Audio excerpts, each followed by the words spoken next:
Buenas tardes, mi nombre es Sandra Pizano Mancera y estudio en el Colegio Santa Cruz, la carrera de Pedagogía, segundo cuatrimestre. En este video hablaremos sobre la independencia de México. ¿Cómo llegó México a ser independiente? Es una historia en la que participaron campesinos, artesanos, trabajadores de haciendas, indígenas, esclavos y mestizos. Miguel Hidalgo y Costilla, a quien se le conoce como el padre de la patria, es importante que comprendas cómo era la vida entonces en la Nueva España. Durante estos años, Nueva España vivió un periodo de crisis. La economía novohispana no solo se veía afectada por el mal tiempo, sino también por las demandas de la corona española, que exigían a sus colonias el pago de impuestos. Los problemas entre quienes habitaban este territorio y quienes lo gobernaban aumentaron. España había participado en varias guerras que, lejos de traerle algunas ganancias importantes, le ocasionaron deudas con otros países, así como la pérdida del territorio. En 1808, el emperador francés Napoleón Bonaparte decidió destronar al rey Carlos VI y apropiarse de su reino. Las tropas francesas invadieron España y tanto el propio monarca como su hijo Fernando fueron obligados a renunciar a la corona. Napoleón nombró a su hermano José Bonaparte soberano de España. El pueblo se resistía a la ocupación francesa y a la imposición de un nuevo rey, de traición a la corona.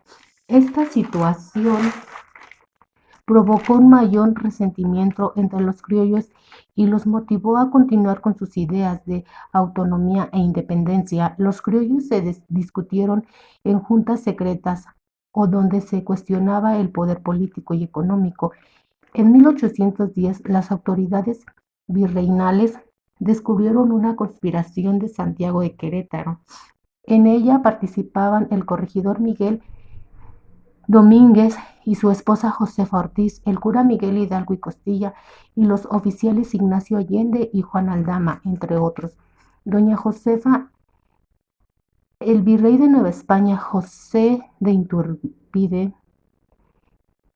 no sabía a quién debía obedecer y propuso formar un gobierno propio. En 1808, el virrey fue obligado a renunciar a su cargo y fue arrestado junto con varios funcionarios criollos acusados de traición a la corona. Esta situación provocó un mayor resentimiento entre los criollos y los motivó a continuar con sus ideas de autonomía e independencia. Los criollos se discutieron en juntas secretas a donde se continuaba el poder político y económico. En 1810, las autoridades virreinales descubrieron una conspiración en Santiago de Querétaro.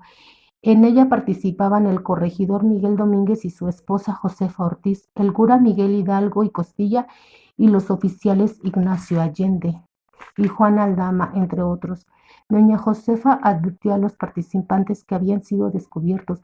Pudieron escapar antes de que las autoridades los arrestaran. A partir de este momento comenzó a crecer un movimiento popular que reunió a miles de seguidores cansados de las desigualdades sociales, la explotación y la pobreza. Así se inicia en la Nueva España un levantamiento que se prolongó durante 11 años. De 1810 a 1821, Miguel Hidalgo se había convertido en el principal líder del movimiento. Entonces el movimiento independiente avanzó de Nueva hacia la zona del Bajío y el líder en Michoacán y Guerrero era el cura José María Morelos y Pavón. El cura Hidalgo proclamó los primeros decretos que rompía con el gobierno virreinal, terminar con la esclavitud. A la muerte de Hidalgo, el movimiento de independencia ya se había extendido a muchos lugares de Nueva España y continuó con lo mismo, con la misma intensidad, pero con otros dirigentes como José María Morelos y Pavón, Ignacio Rayón y Mariano Matamoros, entre otros. Morelos logró organizar un ejército compuestos principalmente por los grupos sociales más pobres. Consiguieron importantes victorias sobre el ejército realista. En 1811 y 1815, en 1813, José María Morelos se dio a la tarea de organizar un congreso para establecer un nuevo orden de gobierno, para unificar el movimiento insurgente. Todos los pueblos que estaban bajo el control insurgente tendrían que elegir a un representante para participar en el Congreso. En ese Congreso Morelos hizo público un escrito Sentimientos de la Nación. En él estableció que la América era libre e independiente de España y cualquier otra nación, gobierno o monarquía. Las discusiones en el Congreso se extendieron por más de un año, mientras la guerra entre insurgentes y realistas continuaba en el Congreso. Fue el encargado de elaborar el decreto constitucional para la libertad de la América, mexicano conocido como la Constitución de Apatzingán, en 1814, tras debilitamiento del Imperio Napoleón Fernando VII, recuperó el trono español, desconoció la Constitución de Cádiz y volvió a instaurar el absolutismo. Encabezados por Félix María Calleja, los realistas ocuparon Chilpancingo y Oaxaca. Después de que algunas derrotas, el ejército insurgente se dispersó y el 5 de noviembre de 1815, José María Morelos fue capturado, sometido y a juicio y fusilado en Ecatepec, Estado de México. Tras la muerte de Morelos, Nicolás Bravo se encargó de dirigir las tropas, pero el movimiento ya se había fragmentado en pequeños levantamientos regionales. Pero la lucha por la independencia se mantuvo, aunque en una etapa de resistencia. Vicente Guerrero y Pedro Asensio continuaron oponiéndose a los ataques. En 1817, Francisco Javier Mina, un joven militar español, llegó a Nueva España para luchar contra los realistas, pero no se encontró apoyo de los grupos insurgentes, por lo que pronto fue apresado y fusilado. En ese momento, el encargado de combatir al ejército de Guerrero era un reconocido oficial y criollo del ejército virreinal.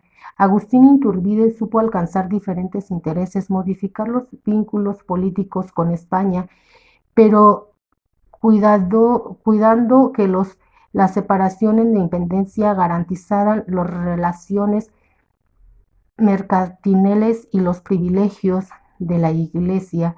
Iturbide logró, sin que ninguno de los grupos se sintiera traicionado, para evitar nuevas batallas. El 10 de febrero de 1821, Iturbide comunicó a Guerrero su intención de proclamar la independencia. El 24 de febrero, estando en la villa del Iguala, Iturbide, apoyado por Guerrero, dio a conocer el plan de independencia conocido como el Plan de Iguala. A partir de ese momento, Iturbide se convirtió en el primer jefe del ejército trigante. Las autoridades realistas rechazaron la proposición de Iturbide, pero su ejército consiguió ir ganando importantes ciudades. El virrey Apodaca fue destituido. En el lugar llegó Juan Odongú, último representante de España, para gobernar. Al ver el apoyo que tenía Iturbide, no tuvo más que aceptar la firma de los tratados de Córdoba, que reconocía la independencia de Nueva España. El 27 de septiembre de 1821, el ejército trigarante. En este día nace México como una nación libre e independiente. Después de 3 siglos de dominio español, España se negaba a reconocer la independencia. Iturbide fue nombrado emperador. Su gobierno es conocido como el Primer Imperio. Iturbide tuvo problemas con el Congreso que había formado, pues algunos diputados no estaban de acuerdo con su forma de gobernar. Esta situación de inconformidad llegó a que Iturbide renunciara al trono el 19 de marzo de 1822 y se fuera a Europa. Ya somos independientes. Cuando México logró ser independiente de España, pero ¿crees que fue tan sencillo? Nuestro naciente país estaba en condiciones muy difíciles. Actividades como la agricultura, la minería y el comercio habían sido seriamente afectados. A consecuencia de la guerra, muchos trabajadores abandonaron el campo. El primer presidente de México, Guadalupe Victoria, tuvo que enfrentar una gran dificultad, que era escasez de dinero El gobierno de Guadalupe Victoria tuvo que buscar dinero fuera del país y consiguió. Lo hizo mediante préstamos que le otorgaron dos bancos de Inglaterra. Se tenía que pagar intereses muy altos. El dinero de los dos préstamos se acabó de inmediato al pagar los sueldos de burocracia y del ejército. México no pudo pagar a tiempo lo que debía los bancos ingleses. Dadas estas dificultades, el gobierno mexicano tuvo que recurrir a agilizar nacionales quienes prestaban dinero con interés muy alto. Por ejemplo, después del gobierno de Guadalupe Victoria, llegó a la presidencia de nuestro país Vicente Guerrero. En 1821 aún quedaban viejas deudas y el nuevo gobierno tuvo que encontrar otras maneras de enviar recursos a la Federación. Quiso cobrar directamente impuestos a los ciudadanos, pero esta medida no fue aceptada. Ante esto, nuestro país se endeudó nuevamente con agoistas. Durante la presidencia de Anastasio Bustamante, 1830-1832, el secretario de Relaciones Exteriores e Interiores, Lucas Alamán, hizo varios cambios para reactivar la economía del país. En lugar de prohibir la importación de mercancías, permitió que encontraran cambios del pago de impuestos. El 28 de septiembre de 1821 se firmó la Acta de Independencia del Imperio Mexicano. Como transcurrieron más de 10 años la guerra para conseguir la independencia, había mucha pobreza y los gobernantes no tenían dinero. El primer conflicto entre ambos grupos lo ganaron los federistas. Durante meses el ejército lo persiguió y cuando por fin lo capturaron fue acusado y ejecutado. Bustamante se sintió en la silla presidencial y desde ahí nombró como secretario de Relaciones a don Lucas Alamán, que empeñó a favor de la población. Eso implicara enfrentar a instituciones como el clero. Recuerda que durante el virreinato la Iglesia había acumulado muchos bienes y además era responsable de una buena parte de la educación, en poner el orden a hacienda pública. Las medidas que tomó Lucas Alamán provocaron el descontento de los comerciantes que vieron. Este grupo buscó caudillo que por vía armada los beneficiaría. Contrataron a la mismo Santa Anna, en que en abril de 1833 fue nombrado presidente con Valentín Gómez Farías como vicepresidente. Santa Anna aparecía del lado de los federistas y liberales, es decir, hacer una vez lograda la independencia, todavía pasaron muchos años de problemas tanto en la economía como en la política. Por si fuera poco los problemas que estaban enfrentando nuestro país en estas primeras décadas de vida independiente, Francia armó un gran conflicto llamado la Guerra de los Pasteles, de indemnizar a sus ciudadanos que vivían en México por los daños causados, propiedades debido a la Guerra de Independencia y obligado a reconocer la independencia de Texas. En 1845, el Congreso de Washington dio la bienvenida a Texas como un estado más de la Unión Americana. En Querétaro, el nuevo gobierno, al mando de Manuel de la Peña, se decide a pactar el fin de la guerra. En negaciones aceptó la pérdida del territorio de Nuevo México y California. La guerra cambió la vida de la gente. Vida familiar se hizo insegura y violenta. Los hombres se fueron a luchar por la independencia durante semanas o meses, por lo que muchas mujeres tuvieron que hacerse cargo de sus familias, es decir, ellas solo tenían que ocuparse no solo de cuidar y dar de comer a sus hijos, sino también de trabajar para conseguir el dinero. La guerra provocó que muchas familias se dividieran. Algunos miembros defendían los insurgentes contra ellos. Para la gente era difícil conseguir diversos productos para alimentarse y vestirse o para hacer sus actividades diarias.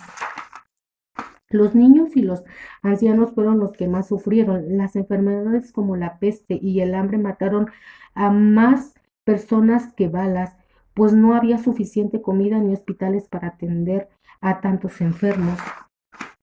Durante el virreinato se dieron muchas mezclas a las que de manera general se llamó castas y posteriormente mestizos. Nosotros, por ser descendientes, esos grupos somos entonces mestizos.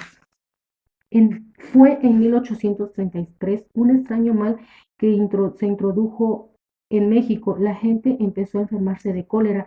Se trata de una enfermedad que se transmite con mucha facilidad, que ocasiona altas fiebres y diarrea. Fue la causa de muerte de miles de personas. El Congreso comenzó a trabajar en nueva constitución. En 1836 fueron promulgadas las 7 leyes constitucionales, con lo cual concluyó con, como hemos dicho, en otro tema, la Primera República Federal.